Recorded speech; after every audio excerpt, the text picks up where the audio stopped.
Please take a seat. Right, I'm going to make a start. My name is Ian Clifford. I'm the CEO of URock. CEO stands for Chief Entertainment Officer. And I'm going to hopefully try and entertain you now while we talk about some very interesting areas. I'm going to have some ground rules, and I want to engage and make sure we are fully engaged with you guys. So, the bottom line is, this is a conversation about the future, and I'm going to reference John, who talked earlier about the 1800s. Well, I'm going to talk about 1985. In 1985, in my bedroom, I had a piece of technology. In fact, I had two pieces of technology. I had a radio, and I had a tape recorder.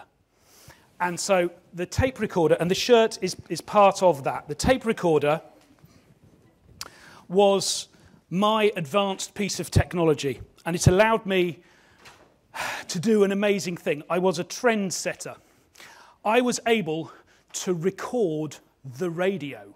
I could put my tape recorder next to the radio and record the radio and then listen to it later. That was high tech. That was as high tech as I got. Okay? The point I'm trying to make is, many of the conversations that we've had over the last, this morning, and I was involved in some workshops yesterday, looked at the future, technology, the Internet of everything, the Internet of things, devices that are connected to the Internet, such as this. And what I'm trying to say to you is, just as much as these tapes from 1985, 30 years ago, and we had brands, we had BASF and TDK, and you had two sorts. You had ferric, which was a bit fuzzy. This is for the benefit of those of you who don't even know what one of these things is. You record music on it. The ferric tapes were a bit fuzzy. Then you had chrome. Chrome was really good. You could hear everything with chrome. The point being that 30 years ago, that was high tech. Now, this is high tech. In 30 years' time, we will look back on this and say, that was old hat. This is old technology. So the value of our technology is measured only in what we understand about it right now. And all the conversations that I've had over the last couple of days have told me that there's so much coming at us that we're not going to really understand what it's going to do to us. We had the presentation from Cisco about the Internet of Everything and the huge numbers that were talked about, the millions of devices that will be connected. And I want to start by having a show of hands. How many of you are wearing a sort of technology, wearable technology? Of course, excepting myself, because I am wearing technology right now. Is anybody wearing a piece of wearable technology? 2, 3. So some sort of watch or device. Okay. How many of you have a car, a vehicle, that may be connected to the internet? And if you've got a reasonably modern car, you probably don't even know whether it's connected to the internet or not, but the chances are, if it's serviceable by someone who uses computers, it probably is connected to the internet. A couple of people think, oh, there's a few more hands. Yep. Okay. How many of you have got something in the home that is connected to the internet? For example, a heating system or a security system, or something like that. Yeah, a few more shows of hands. How many of you have got a TV that is connected to the internet? Some sort of smart TV. Okay, a few more hands coming up. Yep. Okay. In 5 years' time, I think you can expect there to be a larger number of hands. In 10 years' time, there will be an even larger number of hands. In 15 and 20 years' time, there will be a sea of hands. And we will have developed platforms, devices, software, all of those things that will enable us to do so many things that we cannot even imagine. And so this device will be obsolete. And we will look at this in the same way that we look at these. And I think the point for me is, it's not just about the software that's got to be developed to run these devices. It's not just about the devices themselves.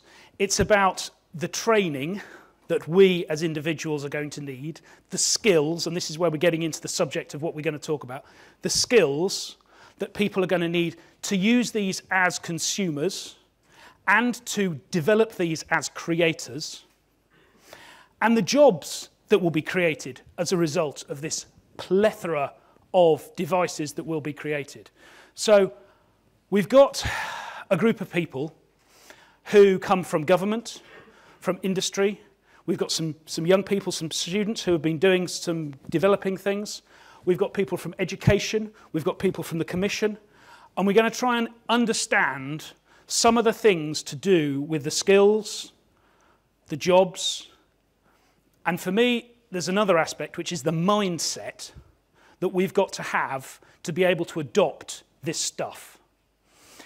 And one of the sessions that was in yesterday, we had a little discussion about the skills, and there was a mention this morning in the plenary about the skills that we're going to need in the future. And one of the things that came out of the workshop that I was in yesterday was that the greatest skill we might need to be able to deal with all of this is the ability to deal with change. And I think that's really kind of powerful, because there is, whatever we know now will change. Everything we know now will change. And so consequently, being able to deal with change will be the key to all of this. So I'm going to start by inviting some of our panel to talk, and then we'll have I'm not going to call it a break, but we're going to have an interlude where we're going to hear from some of the guys who have been doing, and girls, who have been doing the Creathon, and then we'll carry on. But I want to involve you, and I want to hear your questions. I want to get you engaged. They gave me this afternoon after lunch slot to make sure you are awake, and I intend to fully make sure that you are awake. But there's going to be a few rules. So the first rule is that these guys have generally got about 7 minutes each, okay? And I'm going to be pretty hard on making sure that you stick to that timetable, okay? And I've got a device, I've got a tool. But the tool also not only applies to these guys, and they don't know about it yet, the tool also applies to you. So when you're asking a question, I do not want to hear some long, rambling discussion about some project that you're doing. I want to point a question to the point. Otherwise, you are going to get the red card. The no blah, blah, blah red card. Okay? Applies to you guys as well. No blah, blah, blah. Okay? It is not only Ibrahimovic who can get sent off. Okay? So the bottom line is I want us to have a really good conversation, a really good discussion. I'm going to tell you one little thing about what I do before we start, so that once I've got you interested and awake, now I can tell you about me. I run a company, an organisation called urock.jobs. urock.jobs is an online platform. Can you bring it up? There's that web, or is it on the wrong, which laptop have you got connected? That one. It's on the browser favourites, just in the background. I'm not going to demonstrate it. I'm not going to show it to you because I want you, yes, that's it. I want you to go and look at it and find out about it yourself. But it's an online platform aimed at young people to help them discover the skills that they didn't realise they've already got. It's in 17 languages, and I've been talking to a few people over the last day or so where it'll be more languages will be added. But the point being that it allows a young person to create a profile, to build a portfolio of content that shows off the skills and helps them to realise and recognise the skills that they've got. Because I believe that, I don't believe there's a phrase, the lost generation, and I do not sign up to the lost generation as a phrase. It implies that we can do nothing about it. And I absolutely disagree with that. We can absolutely do lots of things about it, and that's why I've started this organisation. Okay, you can take it away again now. Go and look it up, urock.jobs. So, that's enough. I'm going to show myself the no blah, blah, blah card. End of that. And with no further ado, I'm going to introduce Gertz, who is going to talk about banking, which sounds... What does it sound? Does it sound... It sounds boring, but I know it's not. Okay. Let's pray for that. Does it work? No. Well, it does when you switch it on. Oh, okay. Technology. And you want the clicker? No. Okay. It won't work. Ah, okay. Okay. So my name is Dirts Berziņš. I'm from Swedbank, which is quite big bank here, and we are, I believe, one of trendsetters in e-skills and IT consumption in the market. 99% of payments which are done in Swedbank, 99.5 actually, are done by customers themselves in remote channels in internet bank. So it's even in advanced countries quite a good number. 60% of our sales, 60% are done by customers themselves. So I just this week heard that world kind of average is 2-3%. So we are a bit ahead on that. And then we have as well some interesting new services, like if you need to know your account balance in the bank, you should just shake your mobile phone and you will get it. And that service is used 257 times per year by average customers. So somebody shakes obviously even more and somebody slightly less. But all that what is done, I still believe is not enough to go ahead. And this is a fate of any market leader of any company which has a bit grasp of technology. So it's not enough what you have today, even if you have 99.5 in some area. Why? Because there are obviously many aspects which influence any company going ahead. But I strongly believe that technology is the most important component still. And as we heard in previous session in this room, digital era number 2 is coming. Or I would say that real digital is yet to come. What we see today, even from Swedbank, is not digital. It's industrial, used, applied with good technologies, but it is not digital, because payment in internet bank is still a payment, and mortgage even in internet bank is still a mortgage loan. So in the future, I believe payments and mortgages will change shape, like it was in music industry, that audio tapes disappeared, and model of consumption is even not to store music to yourself, just stream from somewhere. So banking, even banking is to face big changes. So why and what it will mean for everyone, for society, for skill society, and employers will need. To understand what will come, obviously you need to look a bit back. And so how technologies start. Sorry, but it will be short history of time. So, okay, it locked, so what it will unlock. Yeah, so computers started around 1940s. It's on the left side you see the first big machine finished by 1946. It started in World War II, but they finished it later. And you see how it would needed to be operated. Then just 20 years passed, and then this bigger video, it shows dreams of 1966, how computers will be used at home, and basically what you see there is a prototype of internet bank. Yes, it is internet bank, and this is computers you need to run internet bank at home. So obviously it was good that in 1966 somebody dreamed on internet bank, but obviously today it looks a bit different. But what it means that this was the first era of IT. It was like craftsmanship, but some really particular people were doing particular things and trying to find real usage of this power, what computers can bring. So yeah, it somehow locks me all the time off. Then, only 20 years after 1966 passed, it is 80s, yes, tape recorder times. And what happened in 80s? Yes, Steve Jobs was trying to date with Bill Gates. It's 1983, you see on top left. It was still peace times. Then later Apple threw a challenge to IBM. This is famous clip. They literally throw a challenge. And on the bigger video you see the first in the history online transaction made. It's 1984, made by a lady called Mrs. Snowball in UK. It was first transaction made remotely with some retailer.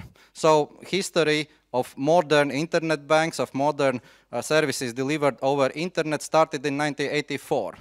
But it is still, I believe, era of industrialization when you used technologies just to make old things a bit faster, a bit more efficient. But what happens today, if you look outside, what happens with previous leaders? Yes, they have changed a bit shape. So Bill Gates is now not anymore in Microsoft, he is in Africa, looking how to raise productivity of Africa, technology leader. He discovers that Africans need a simple mobile payments tool. Tim Cook, boss of IBM, of Apple, is chatting friendly with boss of IBM and doing together offers for corporate customers. 1984, challenge was thrown.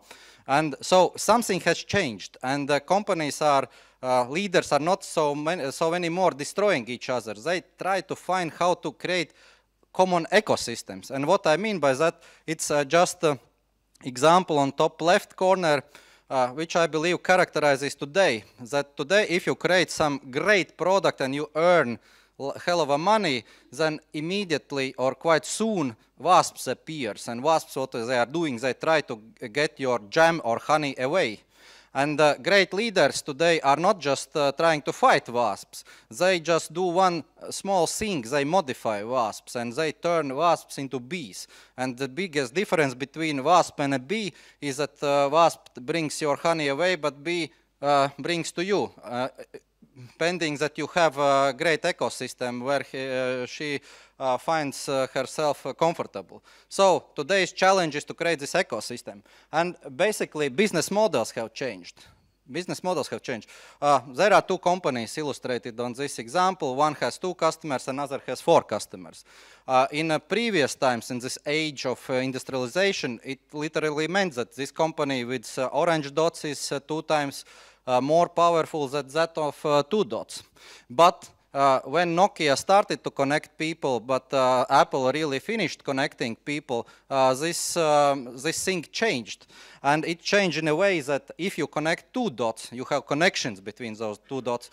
You have 2 connections, to the right and to the left. But if you have 4 dots, it has 12 connections. So it's 6 times more powerful. So it means that nowadays, if businesses make to connect people with businesses, businesses with businesses, and something else, then those companies are becoming much more powerful. And that's actually what Apple did with Nokia. Nokia started, but Apple really connected. Yes, 2 minutes. And what it means that different skills are needed, and even in the banking. This is just short slide illustrating top 5 professions in banking in 5 years. Now it's 4 years because it's from last year. So it's nobody about counting money or planning investments. It's data scientist, user experience designer, behavioral psychologist, algorithmic risk specialist, community advocacy builder. It's quite much around this around this how you use technologies. And what I mean by that is that tomorrow e-skills will not just help you create jobs. E-skills will be needed just to have jobs. Just everyone will need some basic e-skill. And what it will allow, why it's needed, because challenge today is by technology decrease friction of any today's service. And if you do it, you will get much more data on customers, and which means that you will have much more relevant offers, and then customers will happily meet with your offers. And with e-skills, it's like cars appeared in beginning of 20th century. So it's 1900 San Francisco. First cars appeared. And then it was very hard to drive them and so on. Today, whether you can drive the car or you can use the car, both skills have, one of these skills has everybody. So I believe that tomorrow it's using e-solutions or technology solutions. It's like whether driving a car or even just using a car, but some skill you need to open the door and understand that you should not be feared from the car. It will drive where you would like to be tomorrow. So that's it. Thank you. Perfect time. Very good. Thank you. That was bang on time. My timer is about to go off. I didn't need it. Very good. Okay, I'm going to move swiftly on, straight on to Ilse. Please, you can present from there. Have we switched over? Can we bring up the presentation? Okay. Sorry. And you can, yep. So thank you for inviting, and I'm very glad to be here to present our approaches that we have in Latvia regarding active labour market policies. But I have structured my presentation in two parts. One will be on the more general challenges, and the other one will be on the active labour market policies that we provide in Latvia and that are ICT related. Ooh. Okay, sorry. So first, actually, technological change and digital economy are becoming increasingly topics as well in the employment and social field, but more related to the discussion whether technology creates or destructs jobs, or whether that's more like a structural change leading to more inequality with needing more remedy mechanisms, or additionally a discussion on the development of wage share. There was a discussion just on Monday of Ministers of Employment and Social Affairs of European Union, where one of the questions put to the ministers was as well on the impact of technological change, and many of the ministers referred to the need of lifelong learning as a precondition for our labour markets to thrive. There are, of course, other possibilities. Okay, of course, other possibilities that ICT provides, like, for example, improving the functioning of public employment services and ensuring that labour markets are more transparent, and of course, other potential use, for example, in social care with active aging. Then on the active labour market policies that we provide three types of trainings in Latvia, and here you have a selection of those. One is informal training, that is some months, 2 or 3 months of training programs. Another is vocational education, longer training courses, and the last one is this increasing competitiveness activities, what means lectures and courses that can be of some hours up to some days, where people acquire the very basic knowledge. We involve approximately 6,000 people annually in those activities altogether, and usually the themes or the professions where people are trained are set by the training commission at the ministry level, with involvement of social partners, including sectoral expert councils, and one is specifically dealing with those sector councils with ICT. Then moving forward, you see here the numbers of people who have participated in informal training. That means those 1 to 2 or 3 months long courses on IT-related issues. You see that many people are interested in this very basic level knowledge. So to move then forward, then coming to the very short courses, lectures, or of some days or of some hours, you see it here as well. There is very important, I would say, demand for the basic skills for people to learn how to use a computer and how to, for example, write emails and so on, and similar things. And of course, we involve people of very different ages in our activities. It can be young people and those in the pre-retirement age as well. We have actually carried out as well some impact evaluations of our programs, and one was a very broad one done by the World Bank, where we looked on the outcomes of those training courses in terms of employment and in terms of wage of people that they are receiving after some time having finished those trainings. And we have as well some discussion that I put here on the possibility to extend our e-learning programs, especially for those, for example, who are for those mothers who are in childcare leave.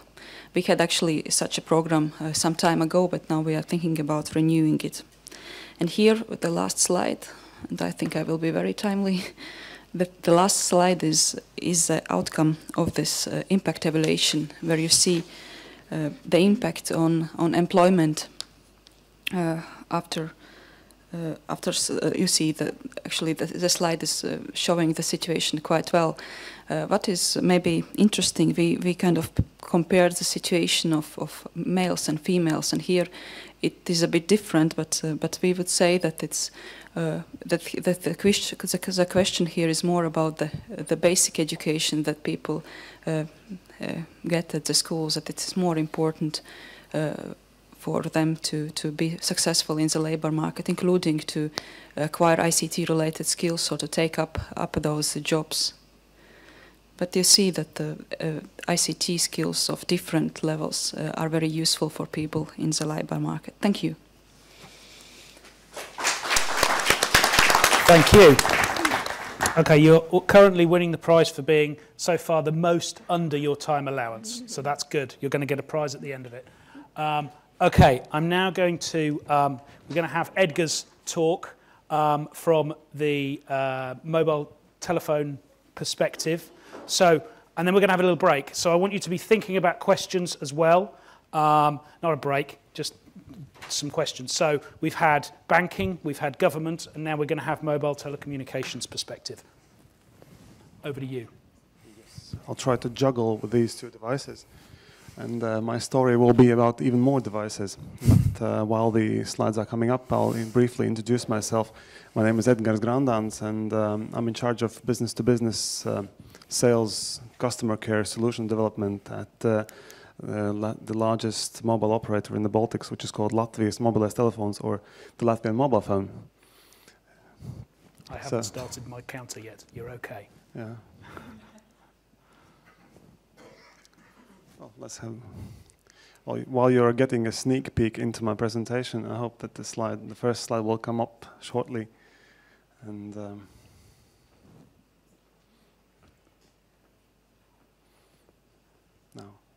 Now is a good time for a joke, Ian. Yeah. Are we going?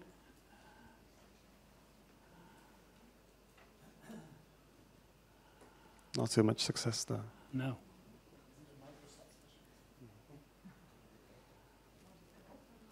There should be some kind of a shortcut for starting F5, perhaps? He's going to have some help. Well, anyhow, most of you already saw the title of my presentation. It has a few words such as secrets, smartphones, etc. But I would not like to talk about technology. I would like rather to talk about a common skill that has to be acquired by everyone these days, both young and old, and regardless of their... There we go. Thank you. Now the counter starts. Regardless of the position, regardless of the background, and regardless of what we do in our daily life, and I'll start off with a few sad examples of that I would like to use to make my point about work and life balance these days. The first one is there are people that are actively trying to steal from you. To steal something that you own, something that is private, and this is just one of the many examples, I would say. These unfortunate people were exposed just because they were popular enough to be interesting to everyone or to the most of the public. But there are many more examples probably that we are not aware of. This fellow is those who live in Britain or close to Britain probably recognize him. That's a political analyst for the BBC. And he earns his living by being in touch with government officials, with people on Downing Street. But occasionally he does go to enjoy a game of football. So during a match between Manchester United and another team, he lost his phone together with all the content of that phone. There's a Major General who was visiting China together with his colleagues representing Britain, and got his phone pickpocketed. And you might guess whether it was the phone that the thieves were after or the information that was on the phone. And my last example comes from Belgium, where the Prime Minister went to enjoy his time in the gym, leaving his laptop in the car. And again, laptop might not be the largest loss, of course, knowing this gentleman's occupation and his daily routines. So what has changed? As Jirts asked this question once, and I'm sure I'm not going to be the last one who asks this question. So what has changed? Well, this small rectangular device that we used to call a phone is no longer a phone, just like a computer is not really used for computing these days. This device, this is an electronic device that links our private lives to our career, to our work documents, and to our finance, because you know that people can pay with phones, we can take photos with phones, we can interact with our friends over the phone, and we can do our work over the phone. And Latvians, just like people all over the world, love smartphones. We love smartphones. We saw that there was a huge jump 2 years ago in 2012 in the penetration of the phones. Right now, the figure for Latvia is 38%. Like 4 out of 10 phones are smartphones. The numbers are even more staggering in other countries. This, of course, is driven by mobile network development. We have managed to cover like 96% of the territory in this country with 3G, and we're covering 72% of the population with 4G network, and we are opening one new base station as we speak here. So every day our company opens a new base station, and this also drives the need, and this drives the usefulness of the reason for having a smartphone. People like smartphones. Not only people use smartphones as an accessory or as a very expensive earring. People actually do something with these smartphones, and as you see, the smartphones have outnumbered and outplayed desktop computers. Well, if 2 years ago most people were using digital media over their laptops or desktop computers, it's not the same any longer. And what do businesses do with mobile services? This is no surprise. Most of them use mobile services for being mobile, basically. Mobile internet, mobile broadband, international calls, this and that. But I think the most interesting part is this. Only 1 out of 10 phones is protected in a way. Only 1 out of 10 companies think about how to protect the phone and how to protect the contents of the phone, which is the e-skill that I'm trying to tackle right now.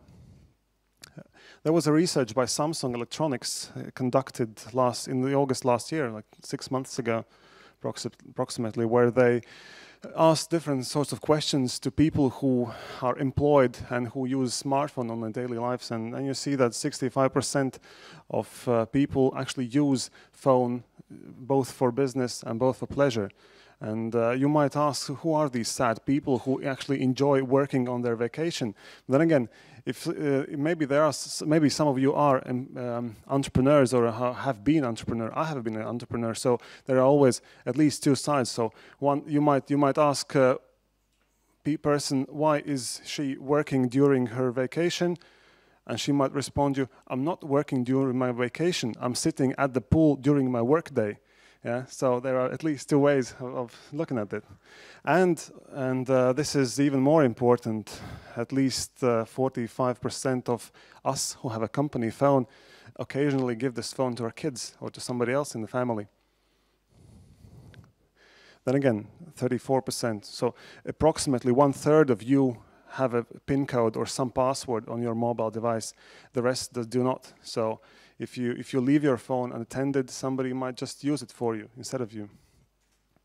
And there's an experiment that was conducted by Symantec Corporation in Canada and USA, where they planted 50 smartphones all over the place with various data that they had already prepared for the people who might find those devices.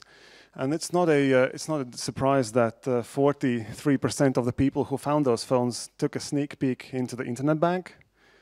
Then an even larger number took a peek into the corporate email. Half were very interested in to have a look at the file called salaries. It's not working. No.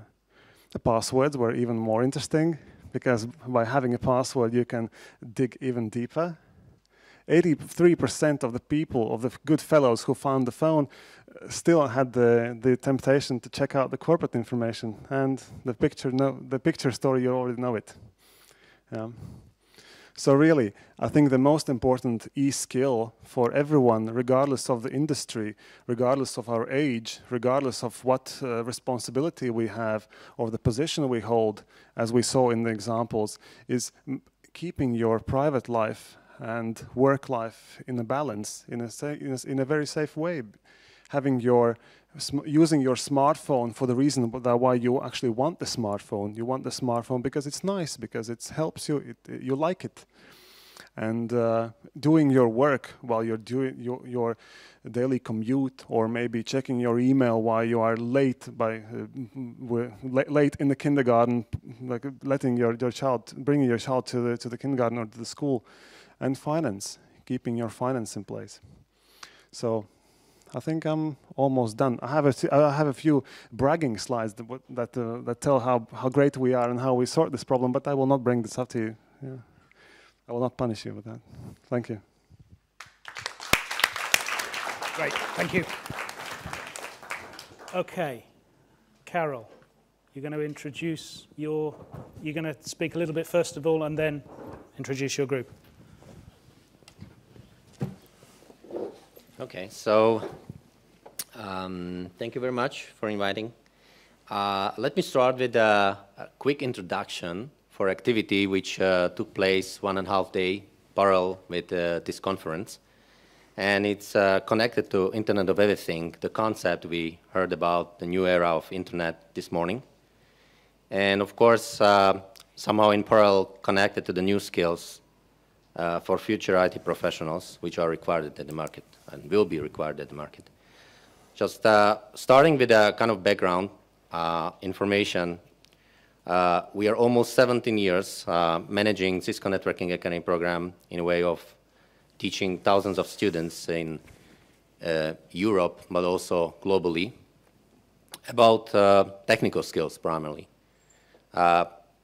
We reached the moment where the technical skills are not enough, and we are supposed to extend and expand not only the content, but also the methodology, how to teach students in different way, and how to explore the new possibilities of nowadays technologies, but also the mixture with approaches which might help them better prepared for future jobs. Considering IOE, going outside the IT industry and becoming really multidisciplinary or important for multidisciplinary environment, we definitely need to have not only the technical skills, but also the soft skills. And with following on that, having our Networking Academy program as a flagship in Cisco corporate social responsibility and the way how we think about the impact on social benefit and how to deliver the value to society, we were organized IOE Creaton for social good. We invited students from Latvia for that event. We equipped them with knowledge, guidance, as well as some technology background through our IOE course, which is available in Networking Academy program already. And we invited them also to show their knowledge and skills in order to solve the social problems which can be somehow addressed by the using of technology and specifically the IOE concept. With that, we are happy to invite actually 2 representatives of each group, 2 groups, which will give us the insights of their ideas. And of course, then we can ask questions. Yes. Okay, come on up, please do. But before you start talking, I just want to tell you what is particularly relevant to me about what you guys have done. Okay, you won't know this yet, but my platform was created in a hackathon. Yeah. Okay, so 18 months down the road, your ideas could be a real company doing things on the ground with people. Just think of that, and I'm just fascinated to hear what you've produced, but I wanted you to understand how interested I am in what I'm about to hear. So, hold on, maybe, is it on? 1-1. Okay, it works. So I just want to introduce both of us. We are the Riga Technical University third course students, and as far as Carol told all of you, that we are part of the IOE Creathon, and we are from the same group that developed a special device that that you will hear from us. And my name is Dmitris, and this guy is Nikita. So please start. Yeah, so we would like to start with a question. Have you ever felt lonely? Have you ever felt anxious? Have you ever felt depressed? I'm sure that all of you did. And especially we know currently that statistics show that 1/3 of people who are asked, do you feel lonely? Answer yes. This is a huge problem for community and for people. And we've thought of a way to somehow help these people that feel anxious, that feel lonely. And we came up with an idea of Mood Watch. You ask what exactly Mood Watch is. Basically, a regular watch that you can buy in any place, in any city, in any local shop. But it won't only have the function to show you your local time. It will also have this kind of sensors that will count your heart rate, your temperature of your body, or your pulse. Each day, they will ask you, how well did you sleep? For how many hours? How do you feel yourself? Are you lonely or are you not? With this information, a picture of human happiness level will be built. And one of the functionals will be that maybe if you will be really, really lonely, some pop-ups with a message of jokes or maybe cheer up message will get on this watch and just put your self-esteem level up. And also, we guess that one of the things that will be quite cool is getting something like a discount. Maybe you feel lonely, but hey, you just got a message that you can go to cinema with 10% discount. That's great. I'm not lonely anymore. Yeah. You may ask a pretty interesting question. Why would we need a special device for this? We have an iPhone or an Android phone. We could use those for developing an application and just use those for the mood detection and all of this. But the problem is that the mood detection is not just a test that you could pass on your mobile phone, just like, oh, okay, I'm happy, click. This is actually pretty interesting, but human body reacts to your every emotion. If you're feeling depressed, you will be cold. You might not feel it like, you might not notice it, but your body would become colder. So the watch actually reads your body temperature, your pulse, your blood pressure in order to create a chart, a database of info that allows you to, that allows the device to actually function, as Nikita already described. And if by chance, let's look at an example. I'm a student. I am, of course, anxious before exams. I might even feel depressed before the exams because I didn't study. And yeah, that's a frequent thing with me. So the watch detects an unusual pattern in my body temperature. I feel sad, I feel colder, the watch detects it and asks me if I want someone to talk to. Just a simple thing, just to talk to someone. The people in Europe do not realize, but we are really lonely.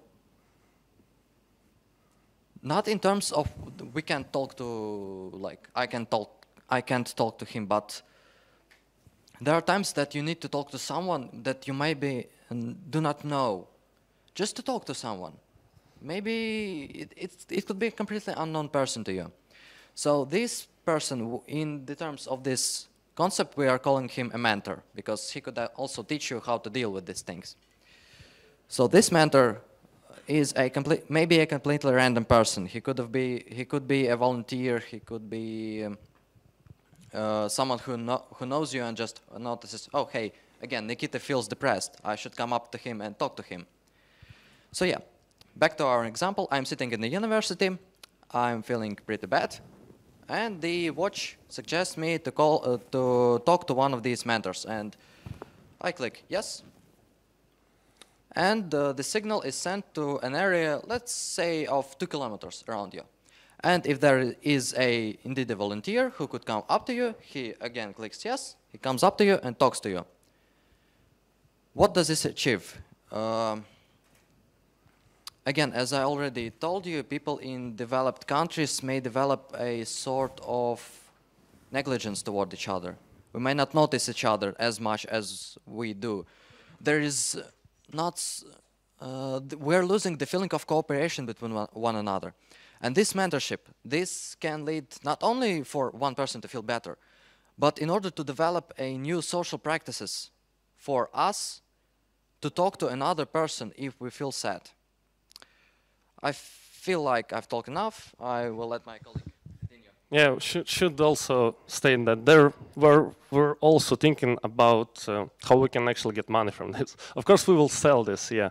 And for those occasions when just a regular talk with a person that is, has similar experience with the problem you have can't help you, we're also thinking about adding a premium function.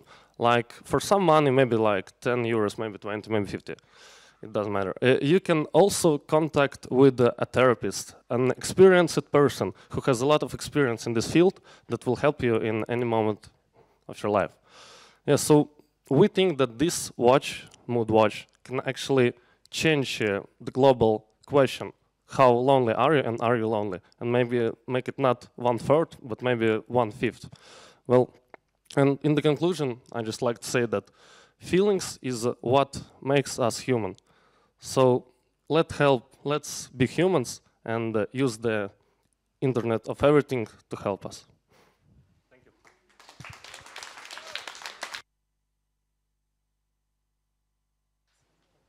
I'm going to stop you just there because has anybody got any burning questions that they want to ask of these guys of their idea? And then we'll carry on with the second group, and then we'll come back and we'll ask questions of all the first half of the group. So does anybody have any questions they want to ask of these guys about their idea? Okay, I've got a question, which is, you seem, I mean, the Happy Watch, as opposed to the Apple Watch, appears to be aimed at younger people, or is it aimed at older people? It is aimed at everyone. Okay. Because a child at 15 years old can feel depressed. A grandma at 70 years old can be depressed. A man in his 30s having a midlife crisis can be depressed. So okay. So this is a device that is probably for everyone except like 1-year-olds. Okay. Yeah, and maybe just to add, we want this device, like we want the volunteers, the mentors to be the persons who have experience in this field. So if you have problems in school, you're a 15-year-old boy, then the same, 50-year-old boy, maybe 16-year-old boy will help you. If you have problems in university, maybe a student one course higher will help you. If you have problems in jobs, hey, maybe your colleague is actually one of the mentors and he will help you. Okay. Okay. Thank you. And can we have the other group? Okay.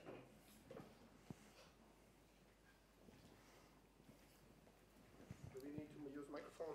Or Please, speak loud? please. And introduce yourselves as well, please.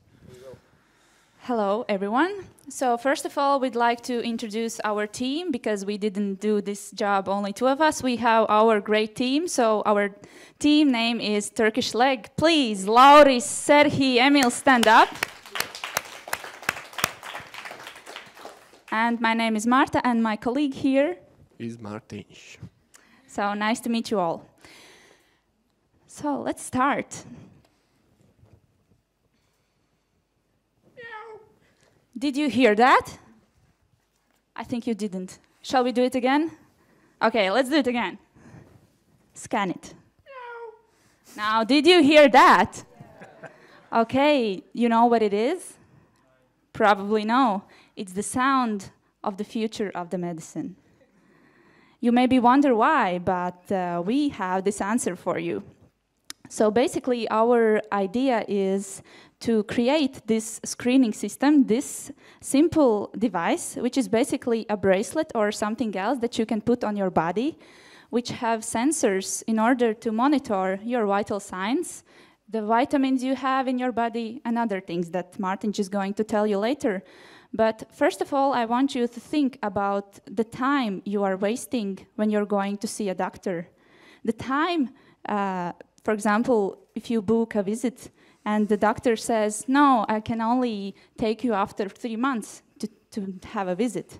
You are wasting a lot of time. And we have a solution how to save you this time. So hello. So what are our designs? So we combine 2 words, bracelet and health. So we made the healthlet. So it's the bracelet which you put on the hand, and you can measure your vital things for your health. So how it works? We use an NFC sensor to transfer data. On the bracelet there will be different sensors. You can measure temperature, skin moisture, vitamins, pulse rate, or sugar level. So you put the bracelet on, then you take your device which you can scan. This could be a phone, it could be a different device near at your place, or it could be also with the family doctor, it has this device. So this device on the hand don't use electricity. Why? Because it has an NFC, near field connection, which don't need battery on your hand. That's why it's easy to use. You don't need to charge it. So we gather this data and send it to the servers. And then when we send it to the servers, it gathers all together, and we make a platform or an app or a plus web page where we can monitor our health, the general things we measure. Then we can send also to family doctor, and family doctor can also check these things and invite us or book a visit to the family doctor. This all data could be stored in third-party companies, so the privacy will be kept with them. And basically, the innovation part is to combine 2 things: this device plus the app, which will make this an innovation. Okay, another thing, very important thing, is how to get money out of it. So basically, we have the device itself, the bracelet, or another sensor that you can put on other parts of the body to measure something. And the bracelet itself will cost approximately 30 euros because it's only basically the sensors. And another thing we have is the monthly fee for the app itself and for the system. And like a premium option for this system itself is that the possibility to schedule the visit to a doctor.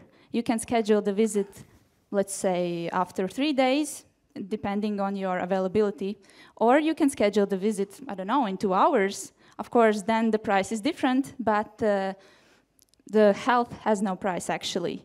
Whenever you're sick, in your interest, it's better to get to the doctor the fastest. So the application will do it for you. And last but not least, I want to say is that this application and this system is also a very good opportunity for doctors to collaborate between different hospitals and different health centers. So we have a happy user who is using this application. We have the family doctors involved, the specific doctors like cardiologists and other kinds of doctors involved in the system. And it's good for the society, and it's good for the like the whole people, because we want to have a healthy society, and that's why we have this screening device. And do you want to add something? We want questions. Yes, okay. Thank you.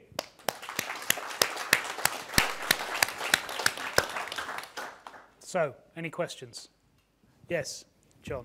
Do the sensors already exist that enable you to collect data about vitamin levels, for example? Yes, these sensors exist already, and they are miniature. That's why you can put it on the hand, and then you don't need to have much space for them. More questions, please. How do you think, I mean, you did talk a little bit about doctors and so on. How do you think the general medical profession will actually respond to another device in this field? I mean, that there are lots of health sensors and lots of things like that. Do you think, what do you think the barriers will be from the health industry? Of course, there are different kind of generations of doctors. Yes. There is this old generation and the young, enthusiastic doctor generation, which is, I'm not saying that the old doctors are not enthusiastic, they are, but as far as we know, actually we are studying engineering in a specific medical engineering field, and so we have a cooperation with doctors in our everyday life, and we have seen that sometimes they are a bit tired of everything and they do not want to learn new things, and I think it's not only a problem in our country, it's everywhere. So we will try to think of some kind of system, like a bonus point system or something, we will figure it out, to make the doctors really interested in this, so they would like to use it, so they would like to have this system. Okay, yes. I'll be quite happy to be bold to say some doctors are not very interested. Anyway, okay, thank you again. Thank you. Okay, so we're going to now, I'm desperate to hear some questions. Has any of you got any questions for any of the panelists that you've heard so far? We've got some questions here. I'm going to start with you, this lady. Can you introduce yourself? I'm Barbara Born from the Ministry of Economic Affairs in the Netherlands. I don't have a question for the panelists, but for the groups. Okay, fine. I'm curious if the projects will be presented online or somewhere else where I can find them from the students. That is a question, I think, for Carol. Yeah, so we certainly will deliver a kind of PowerPoint slide deck, maybe, as an initial thought, documentation, and online report as well, so you can certainly read through. Thank you. Maybe I can add, because the Creaton is already on the eSkills conference webpage under related events. And I think we have such a presentation over there, so that it's easy for you. Thank you. Thank you. If you have some questions, you can ask them privately. Yes, absolutely. Approach them and talk. You had a question, though. I think it's on. Yeah, I had a question for Mr. Berzinch. It's a more theoretical one. How would you see the banking system develop in the next, let's say, 2 years? 2 years, I believe nothing special will happen. More will happen in some 5-7 years. Why? Because year 2017, it's predicted that there will be a new directive coming, which is called Payment Service Directive, or PSD2, which will demand banks open APIs to, or this interfaces to any third party. And I believe that it can reshuffle a game. So those banks which will have decent self-service and facilities could actually plug into other banks, and not only banks can plug to other banks. So industry will have very interesting moments in some coming 2, 3, 4 years. I want to ask, you said, I know this app for the Swedbank that you shake and you know your bank, how much money you have. Do you have other ideas which will be in future? I don't know. Yes. For example. In April, there will be some news. Let's see. Okay, any other questions? Okay, I'm going to ask one very quick question of Ilse first, which is about, because you talked a little bit about, and just to be clear, we've got representatives of industry, we've got representatives from government, but we didn't have anybody talking about health until you guys came along. That was not, we had no idea that that's what you were going to add to this, but for me, health is the other area that was missing from this conversation, and you brought it to us. Perfect. But from government, I wanted to understand if there was anything specific that you think around the whole training, the skills development that may need to happen in the future. What options are there? Okay, first what we see is that the requirements of the specific trainings become more specific, so employers ask to train in specific programs. And the second is that we see that technology and those A skills are becoming part of VET courses as such. It's not like specific e-skill learning course, but it's, for example, within the programs, for example, for mechanics or similar.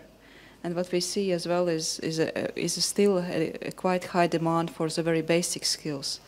And we are thinking about some e-learning possibilities for specific groups as well, including for people with disabilities or those, for example, women on childcare leave. So that's our kind of ideas that we have. Thank you. Okay. Okay, I'm going to carry on because I want to get through everybody so everybody gets a good chance to talk. Marietta, please. You have your moments of fame. I'm going to... Thank you. And yeah, I don't think I will need the red card because I have only 10 pages of notes. No. Okay. No. I know. I'm not. So yeah, thank you, Ian. Thank you also, Mara, for inviting me, and congratulations for organizing for bringing together this great conference, and the rest of the organizing team, of course. So in the next 7 minutes, I would like to tell you to speak about the 7 focus areas that we as Commission are focusing. But first, you know that, digital technologies are having a massive impact. I'm not going to debate the data.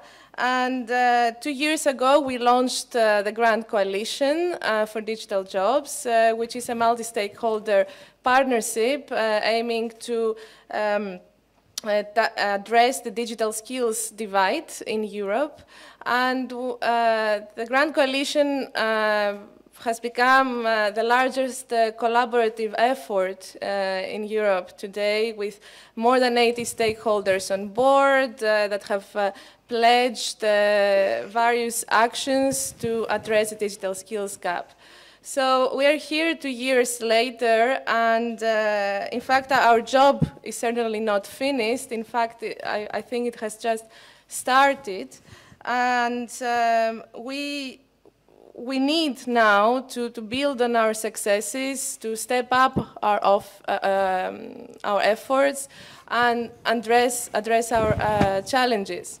So here is how we envisage our actions. So I'm going to list 7 focus areas in which we're going to work on.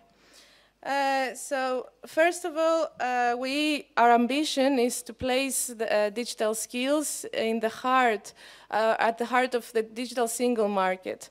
As you're all aware, the Commission is launching the digital single market this spring, which is a new strategy for digital. The completion of this DSM could generate up to 250 million of additional growth in Europe by 2019.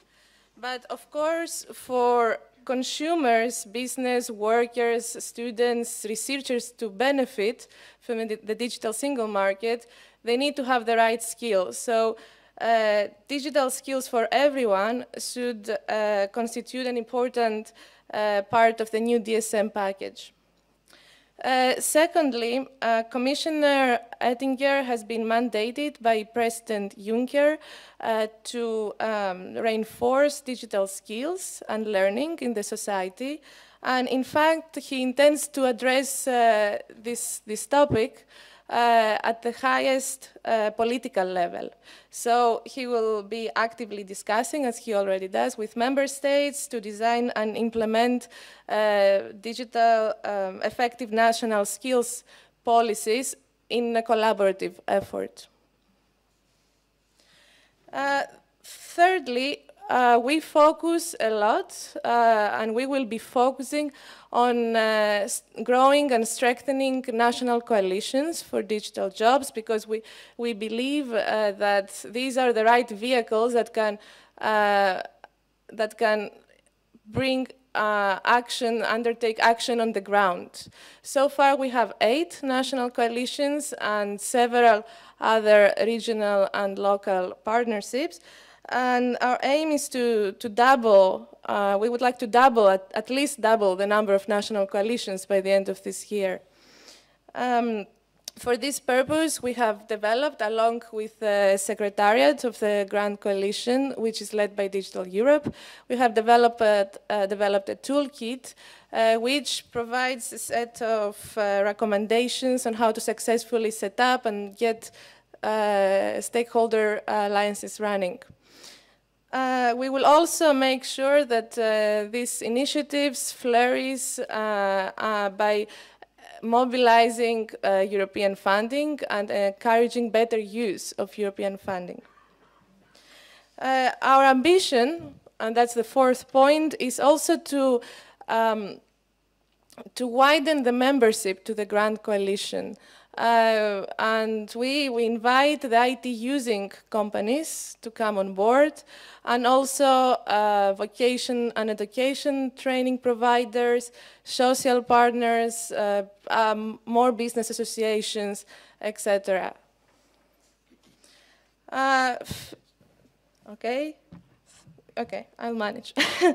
So I spoke about funding earlier, so that's my 5th point. In fact, we will leverage European funding towards digital skills development.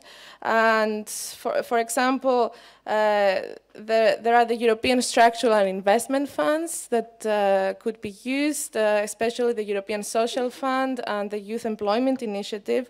An additional source of funding is Erasmus+. So the point here is that we have the mandate, so let's use them for more training, including work-based training. And for this, of course, for this to happen, we need different stakeholders to collaborate, to cooperate, along, of course, with the Commission. 6th, we will continue working on analyzing and anticipating and analyzing skills needs. And we will be carrying projects aimed at forecasting and analyzing skills. As an example, recently we published the Digital Economy and Society Index, which contains a human capital dimension. We have a new study on digital that has just been started on digital skills for the workforce, etc., and various other similar projects.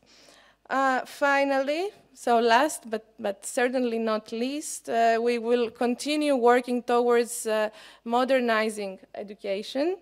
And in this context, we will keep encouraging coding through the European Coding Initiative and the EU Code Week.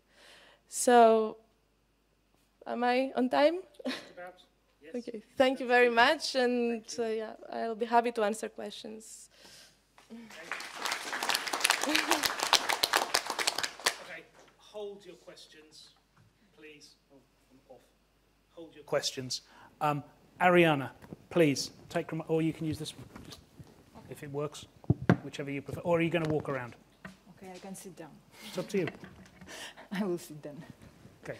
Okay, so hello everybody, thank you very much. My name is Ariana Rastauskaite. I am from Nestle Baltics. I'm working here as a corporate affairs manager. And I'm happy to be here today with you to share some of Nestle initiatives tackling youth employment issues, especially, of course, in Europe. We know that we have a huge challenge in Europe today, and is not becoming so easy, even though lots of things are being done. 1 in 4 young people are touched by this problem in our society, and we believe that the contribution of the private sector is essential for making a change.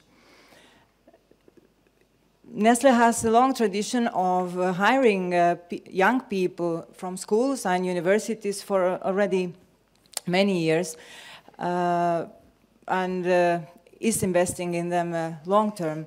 But in this context, it was clear that we can do something more. This is why Nestle launched the Nestle Needs Youth initiative, which became a top creating share value priority for us in Europe. The initiative was launched back in 2013, and actually it has been already quite good journey that we have been going through. We have committed to have 20,000 new recruitments before 2016, and here in this chart I believe that it could be very little the numbers, but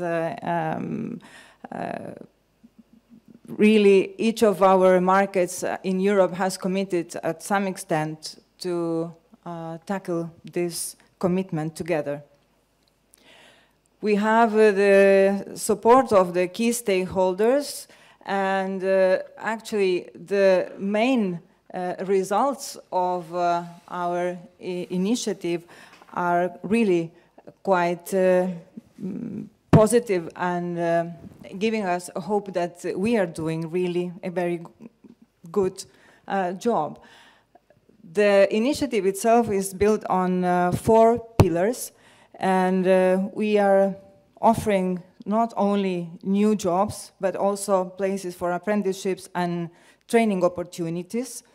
We are as well giving a wide range of employment consulting or employability strengthening skills events that can help the youngs get ready for work. So this is what we call the Readiness for Work program and workshops.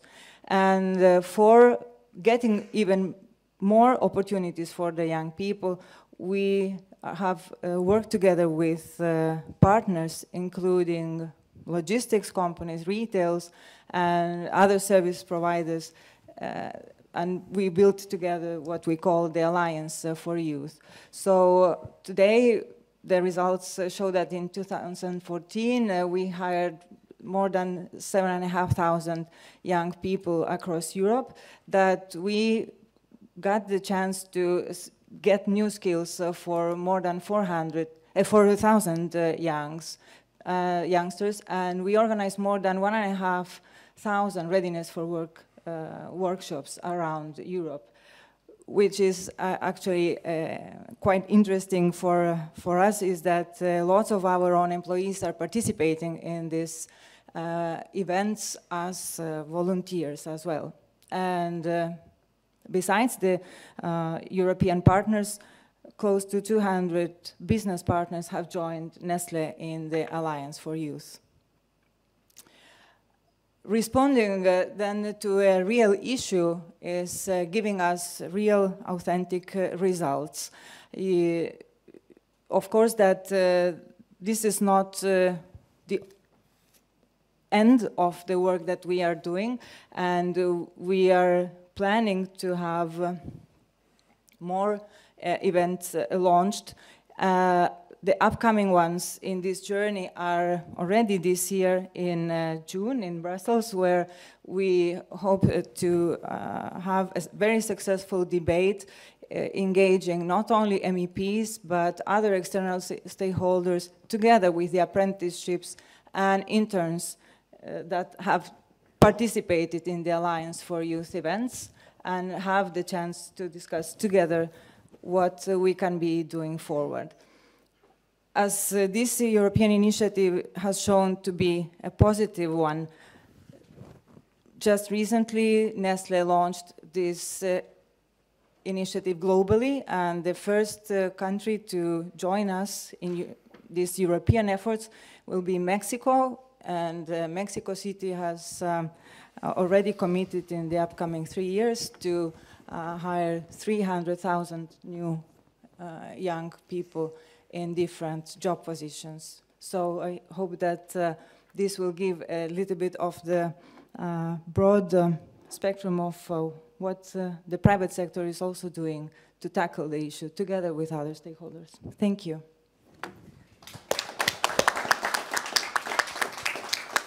Thank you.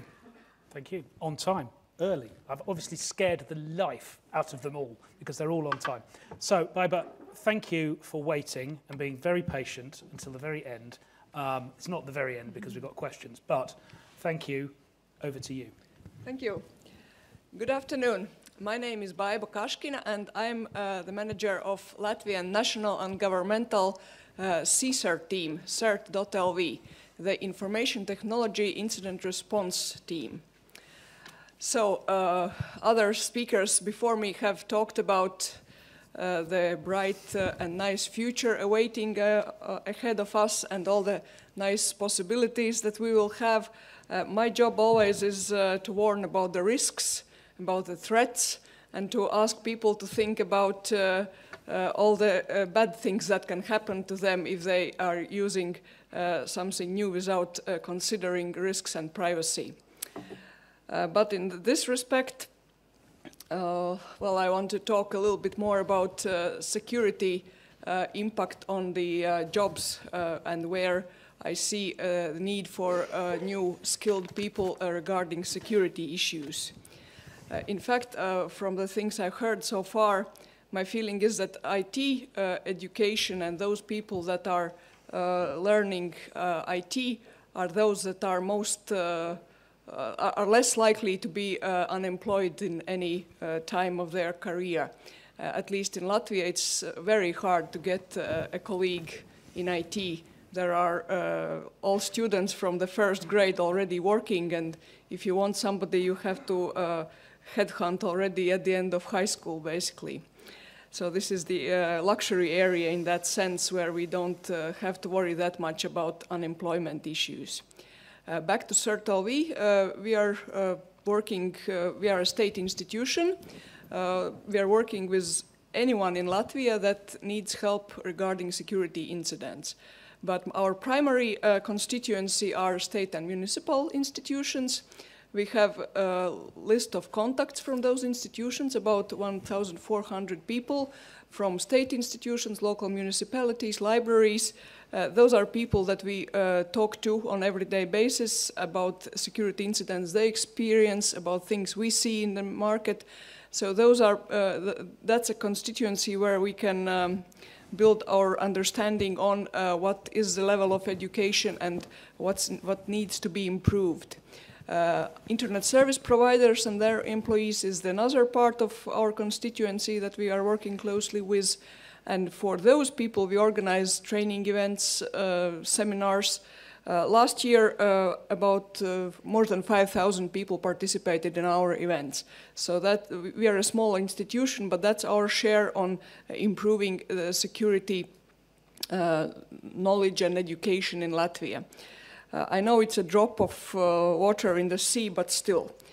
Why do I think that security is important as a part of education for anyone and for specifically for, let's say, getting a job? If you learn, my statement would be, if you learn security, then it will be extremely easy to get a job.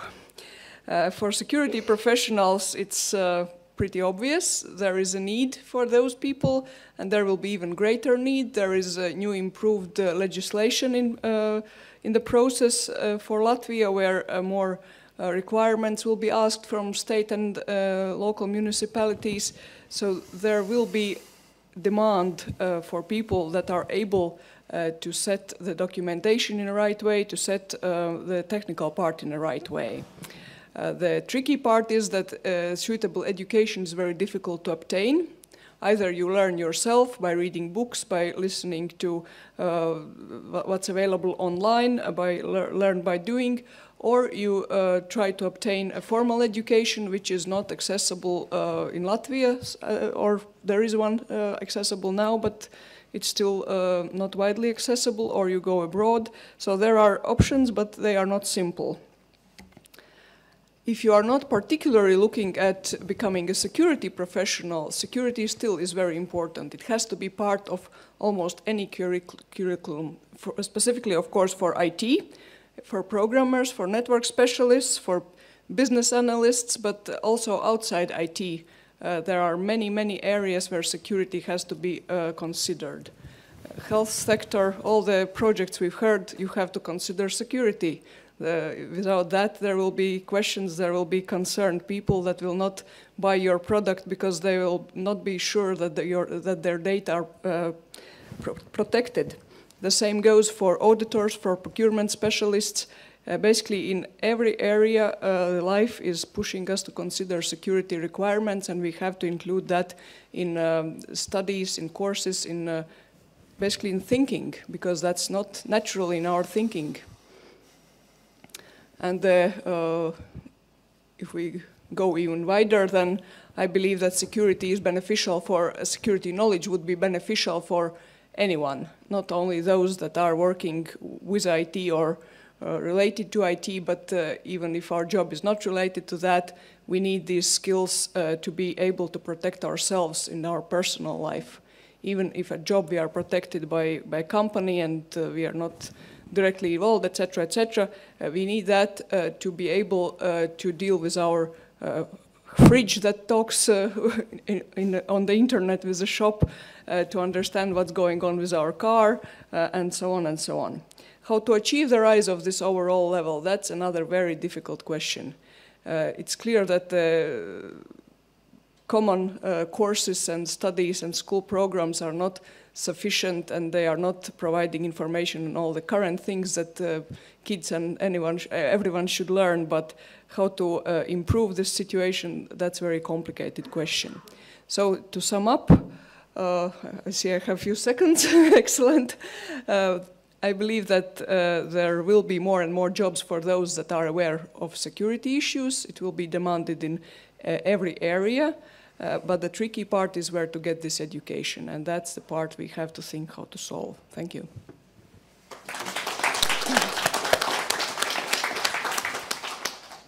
Okay, thank you. I'm clearly the moderator of terror because they've all been exactly on time pretty much. So, does anybody have any questions? Another one here, anywhere else? Another one there. I'm going to start here. You've had one question, and I will use my red card. So I can only ask one question? Yes. Okay, then.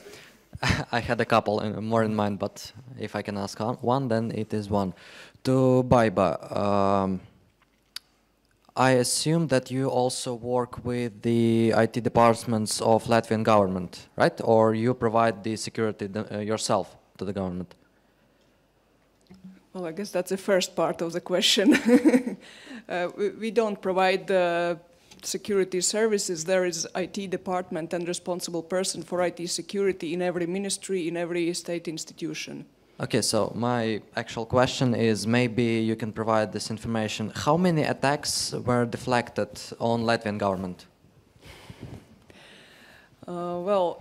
That's not very easy to reply, but we deal with incidents. They are not always sophisticated attacks. There can be different kind of incidents, and we have around 300-400 high priority incidents per month, and we have 50,000-60,000 low priority incidents per month. But that's not only government, that's all our constituents, everyone in Latvia. To answer specifically about government is not even possible because we don't distinguish that so clearly. So there are a lot of things happening. Okay, thank you. Okay, I may come back to you. Thank you. I have a question for Ariana. I am Marine Plossu, and I was organizing with the team of Cisco all the Creaton those last days. And I have a question about the use for Nestle for Use. Why, according to you, so many employees were interested to do this workshop and help the young people? Thank you. Actually, the belief that we can really share the know-how that we have. On the other hand, to get the new and the fresh feeling of what is needed in the market and what the youth can give back. And this interaction is something that for the Nestle employees was really interesting. To be part of that is something that they felt naturally motivated. Thank you. Okay, any more questions? He was first. Hello. I wanted to ask the guy with the Latvijas mobilized telephones. Edgars. You said that 3G is 96%, yes, and 4G is 72. When do you think it will go further to 90 or 95% of 4G?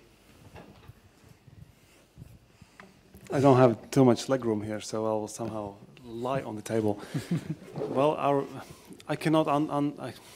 Well, there are two ways how to answer your question. I can only speak on behalf of my company. We estimate that the whole of the country will be covered by 4G network by the end of 2017. This is only, well, but I cannot answer about the other players in this market because they have not seriously started it yet. So, does that answer your question? Okay, quick one here, and then Manus. Yes, I wanted to firstly thanks to the students which are here with us. I think they have spent a lot of time discussing different ideas how to use Internet of Everything. Thank you very much. I think they maybe deserve some applause from the audience.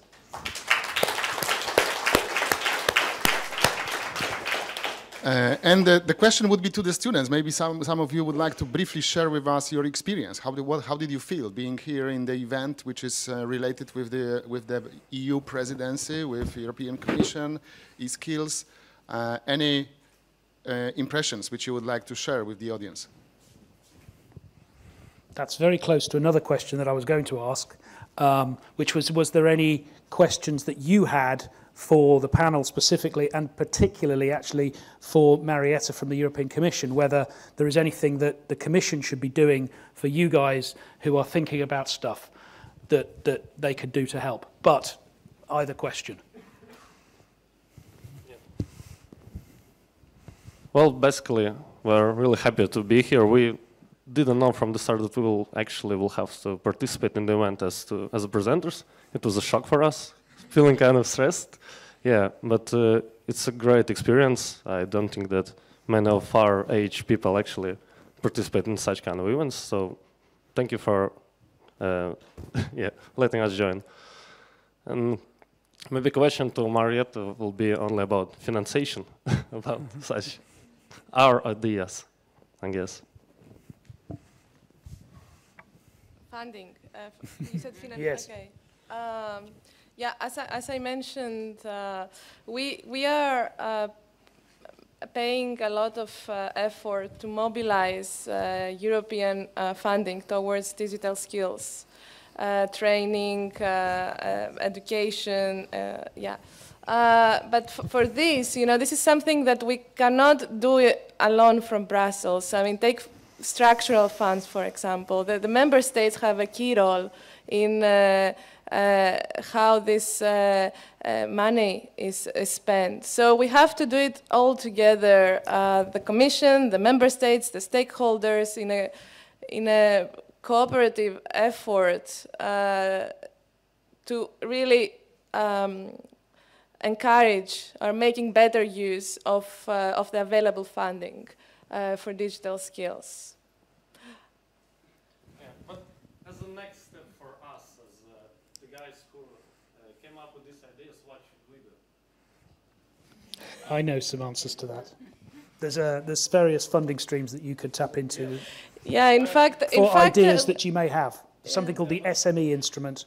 Yeah, but about getting help, especially from your side. So I can give you my email address afterwards, and I can direct you to different opportunities that are available. I can send you some links. I can even put you in contact with some people who are working in this area. So that, yeah. Okay, Happy thank to you. do that.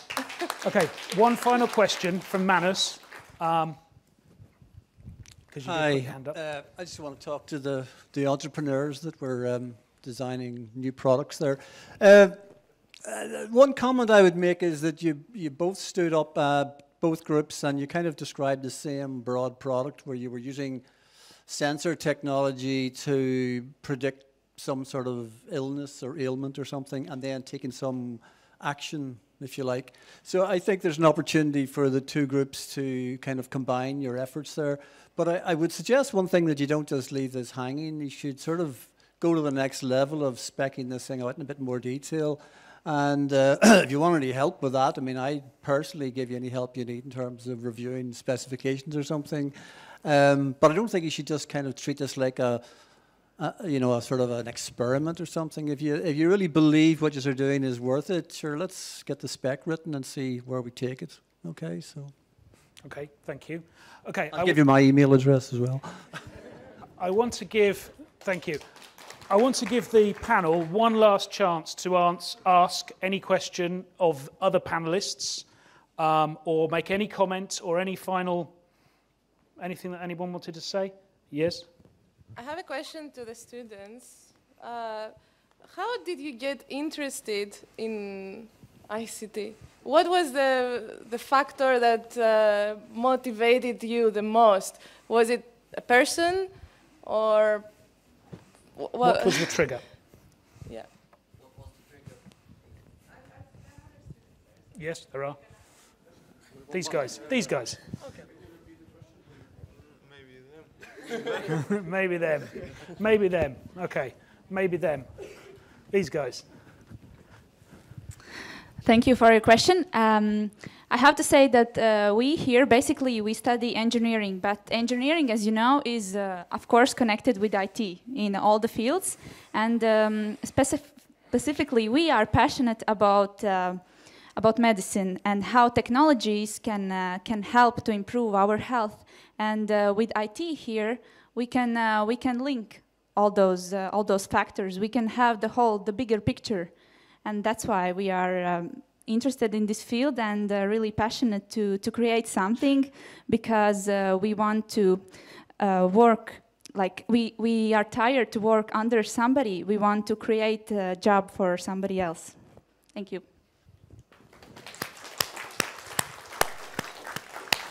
Okay, I think that's a perfect place to end, because we are due for coffee, I believe. And I'm sure you're all absolutely gasping for it. So I am going to thank our panel. I'm going to thank the organisers. I'm going to thank Mara. I'm going to thank Digital Europe. I'm going to thank Cisco for organising the Creathon. I'm going to thank you for all being involved. And I just want to kind of say one word of summing up, which is that I think there's so many areas of development we have no concept really of the direction that we're going to go in. We've heard about security, we've heard about banking, we've heard about mobile industry, we've heard about health, we've heard about education, government is going to change. All of these things are going to change. And for me, that's the word, change. It's going to keep changing, and we've got to get used to that concept, and we've got to get our heads around that. We've got to have a whole mentality where we welcome that, where we understand what that means. And this is going to take a long time for us to adopt those things. But I think with the group of people that we've got here, and the group of people in the room, and the group of people who are leading us, the leaders in this amazing collection of organisations, we stand a chance. So I want to thank you all, and now we can go and have some coffee. Thank you.